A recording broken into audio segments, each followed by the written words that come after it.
Bonjour à tous, je suis ravie de vous retrouver dans cette nouvelle vidéo. Aujourd'hui, on va relooker une table en formica. Pour ceux qui ont vu la vidéo sur le réaménagement de ma terrasse, je vous avais montré à la base que j'avais une table en formica et que à la base aussi je n'en voulais plus. Mais depuis qu'on l'a enlevée, finalement mon chéri n'arrête pas de me dire que finalement elle allait mieux parce que plus grande, puisqu'il y avait une rallonge, et finalement étant ronde elle prenait moins de place sur la terrasse. Donc comme ça fait quand même plusieurs fois qu'il m'en parle, je me suis dit bon, et bah oui, vous savez, dans un couple il faut faire des concessions, des compromis, enfin tous ces mots qui sont quand même bien compliqués. Donc on va relooker cette table en formica et la remettre sur la terrasse, parce qu'il était bien évident que je ne voulais pas la remettre telle qu'elle était, parce que j'en voyais pas l'intérêt, parce que je l'avais déjà enlevée puisqu'elle ne me plaisait pas. Mais mine de rien, c'est une table qui a au moins, je pense, facilement 45 ans, qui appartenait à une de mes tantes. Elle était assez choquée de voir que finalement c'est moi qui l'avais aujourd'hui. Et mis à part le fait que bah, forcément ce n'est plus quelque chose, enfin ce n'est plus à mon goût, et ben elle est encore là et elle tient bien le choc, hein, franchement, quand même. Pour ceux qui arriveraient sur cette chaîne et qui ne me connaissent pas, donc moi c'est Karine. Ici de quoi on parle? Et ben on va parler de relooking de déco, de meubles, comment réaménager votre intérieur à petit prix. On va chiner, on va, enfin voilà, toute la déco, l'aménagement, et ben ça se trouve sur cette chaîne. Donc si vous appréciez ce contenu, n'hésitez pas à vous abonner, à me laisser un petit pouce en l'air et un petit commentaire. Et c'est vraiment ce qui peut donner plus de visibilité à ma chaîne. Je vous le dis tout le temps, je suis désolée, mais c'est vrai que malgré tout, c'est pas évident de percer sur YouTube, même si à la base je n'envisage même pas mais voilà, qu'il y ait un petit peu plus de trafic et surtout que ça puisse vraiment aider des gens, parce que je fais pas mal de vidéos avec des tutos, des choses comme ça, pour justement aider les gens qui débuteraient et qui auraient besoin de petits conseils. Donc voilà, n'hésitez pas également à partager, ça peut certainement aider voilà, des gens autour de vous. Alors c'est parti, on va s'occuper de cette table, direction comme d'habitude le garage, parce que je vais dans un premier temps poncer le formica pour enlever le vernis, pour faire en sorte que ma sous-couche accroche bien. On va s'occuper aussi du pied qui est un petit peu rouillé à des endroits, je vais le poncer grossièrement. Après voilà, c'est un relooking qui va... Cette table elle va peut-être nous faire 1 an, 2 ans, 2 étés, on verra. Franchement on se projette pas, on ne sait pas. Mais on sait qu'elle va pas tenir encore des années, donc ça va être un relooking. En plus c'est une table, donc une fois qu'elle est posée elle ne bouge plus. Donc le but ça va être de poncer quand même le pied, de le bomber et puis de peindre le dessus, et puis voilà. Et bah c'est parti pour un nouveau relooking et je partage tout ça avec vous. Alors donc maintenant ma table est poncée, c'est vrai que je ne vous l'ai pas filmé, excusez-moi, je suis désolée. En tous les cas j'ai pu enlever tout ce côté un petit peu brillant, le vernis on va dire. Donc là ma table en formica est totalement mate. Le but c'est d'avoir également plus d'accroche, puisque je vais appliquer donc la sous-couche Eleo Pro Plus. J'ai toujours du mal avec ces noms hein, de toute façon, qui est bien sûr une sous-couche d'accroche que vous pouvez utiliser sur n'importe quelle matière. Donc le formica il n'y aura pas de souci, mais moi je suis un petit peu plus pointilleuse malgré tout et je préfère opter pour le ponçage en premier lieu. Donc là j'ai vraiment enlevé tout le vernis et je l'ai bien nettoyé, et maintenant il ne reste plus qu'à appliquer la sous-couche et dans 12 heures je pourrai appliquer ma première couche de peinture. Et ben c'est parti, on se met au boulot.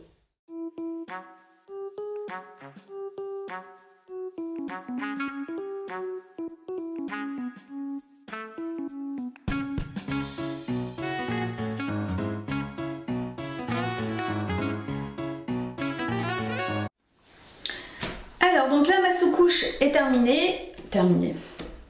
Elle est sèche hein, mais je pense que vous aviez compris. Elle est sèche, je l'ai appliquée de toute façon hier. Donc comme je vous le dis à chaque fois, surtout respectez bien le temps de séchage sur les... J'enlève mes lunettes parce que je sais que ça fait des petits reflets, mais le problème c'est que quand je dois lire, malheureusement je n'ai pas le choix, puisqu'autrement je n'y vois rien.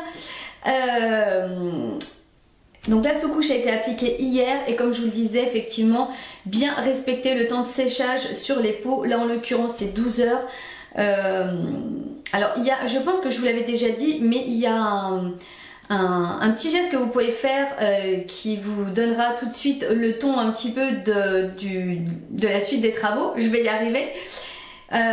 Que ce soit votre peinture ou votre sous-couche, en général plus la sous-couche parce que c'est vraiment la première étape, c'est qu'une fois que le temps de séchage est passé, vous venez avec votre petit ongle. Alors vous n'allez pas non plus gratter comme un forcené, le but c'est pas de saccager votre travail, mais vous grattez légèrement et je vous garantis que si ça n'a pas tenu, ça s'enlèvera tout de suite. Alors que si vous grattez légèrement, encore une fois, vous n'allez pas y aller avec le couteau ou la fourchette et qu'il ne se passe rien, c'est qu'il n'y a pas de souci, c'est que vous avez déjà fait la première étape qui est réussie et vous pouvez appliquer la seconde étape. Là en l'occurrence la seconde étape c'est la peinture. Je vais appliquer donc la satinelle sous bois de chez Eleanor Deco. J'avais envie d'une couleur qui change un petit peu. J'ai découvert cette couleur un peu par hasard. Je l'ai prise au hasard sur le nuancier quand j'ai passé ma commande. J'aime bien découvrir des nouvelles couleurs puisque comme je vous l'expliquais dans une précédente vidéo, il y en a mais énormément. Et en tous les cas très contente. Alors c'est une couleur un petit peu particulière. Mais que j'aime beaucoup et je me dis finalement sur une terrasse on peut se lâcher un petit peu, on peut égayer et puis voilà, j'avais envie de me faire plaisir. C'est peut-être pas une couleur que j'aurais prise pour une table à l'intérieur, quoique, pourquoi pas. Mais en tous les cas voilà, j'avais envie d'ajouter un petit peu de peps, un petit peu de couleur sur ma terrasse. Donc le plateau sera en sous-bois. Et le pied, eh ben j'hésite puisqu'il sera bombé. Je vais aller m'en occuper d'ailleurs tout de suite derrière.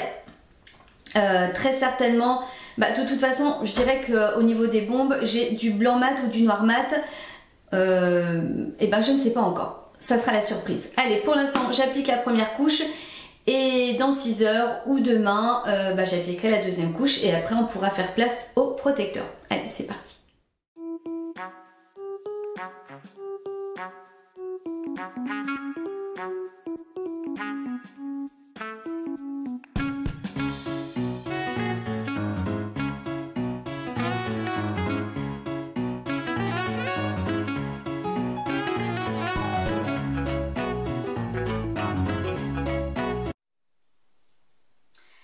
Donc ma peinture est sèche, j'ai appliqué bien évidemment les deux couches. Comme vous le voyez très souvent dans mes vidéos, je ne filme pas la deuxième couche, enfin je trouve un peu... Voilà. Vous filmez deux fois la même chose personnellement, voilà, je vois pas trop l'intérêt. Mais donc en tous les cas, 6 heures après, j'ai pu appliquer la deuxième couche, j'ai même pu le faire dans la même journée, donc ça c'est bien pratique. Ensuite, prochaine étape et dernière étape, le vitrificateur Pro Plus de chez Eleanor Deco. C'est un protecteur satiné qui va bien sûr, je vais pas y arriver, qui va bien sûr venir protéger mon support. Là en l'occurrence c'est une table, donc moi je préconise toujours de mettre minimum 2 couches de protecteur. Par exemple sur un buffet où on va seulement poser des choses, souvent de la déco. Il n'y a pas forcément d'intérêt d'en mettre plusieurs, mais là en l'occurrence c'est une table. Par logique on va manger dessus, donc j'en mets toujours un petit peu plus. Et je préconise également toujours à mes clients de mettre, et c'est ce que nous faisons également au quotidien, de mettre des dessous de table pour manger, mettre des sous-verres par exemple pour une tasse de café, une tasse, parce que le café, le thé c'est relativement... assez costaud quand même et ça peut faire des auréoles, des taches, et même si c'est protégé, ça peut s'incruster malgré tout. Donc même si le support est bien protégé, il faut quand même faire attention après. Ça reste malgré tout de la peinture, ça reste malgré tout voilà, des produits. Donc moi en tous les cas je préfère faire attention. Donc là en l'occurrence je vais passer une couche, je vous en filmerai qu'une.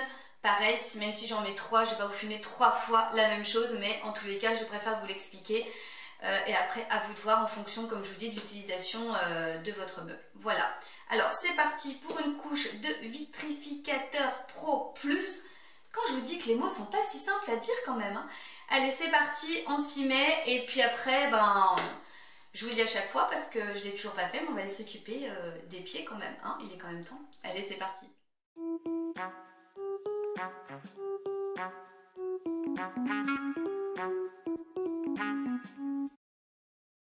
Alors donc là on s'occupe du pied, enfin il était temps. Je vais le poncer dans un premier temps puisque c'est quelque chose qui est, enfin voilà, c'est une table comme je vous disais qui est très très vieille. Ça commence à s'écailler, il y a quand même, voilà, donc je vais poncer grossièrement pour enlever tout ce qui tombe. Mais comme je vous le disais également, c'est un relooking qui n'est pas très approfondi. Là, je fais vraiment avec les moyens du bord. C'est une table qui va rester sur ma terrasse. Donc j'en ai bien conscience puisqu'à des endroits il y avait des petits points de rouille, donc là je n'ai vraiment pas fait de gros travaux. Si vous voulez vraiment faire un relooking comme celui-là plus approfondi, là vous allez utiliser d'autres produits anti-rouille, vraiment aller plus dans le détail contrairement à moi. Si vous voulez quelque chose vraiment un relooking parfait, ne faites pas ce que je fais puisque voilà, encore une fois, moi je fais avec les moyens du bord. Donc, mais c'est pas grave, voilà, j'en ai bien conscience et je sais que la rouille de toute façon, elle finira par revenir, mais voilà, c'est une table qui va rester sur ma terrasse dans un premier temps et on verra bien ce qu'on en fait plus tard. Ah, et oui, ça saute le papier. Donc voilà, donc je la ponce bien pour vraiment essayer d'affiner au maximum mon support et voilà, on va dire que pour moi la préparation s'arrêtera là. Et bien sûr, une fois après avoir poncé, je nettoie. Ça, c'est le b.a-ba. J'enlève toute la poussière. Je nettoie avec une petite pâte, de l'eau. Et voilà. Et maintenant, je vais pouvoir appliquer la bombe de peinture.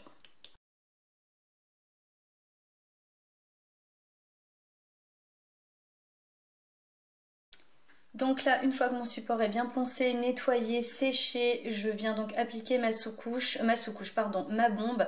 Et justement, parlons de sous-couche, là j'utilise en plus une bombe de peinture de chez Action. Elles sont très bien, c'est pas la question, mais sur la durée, voilà, c'est pas des bombes de peinture qui tiennent énormément, mais comme je vous disais, j'ai fait avec les moyens du bord.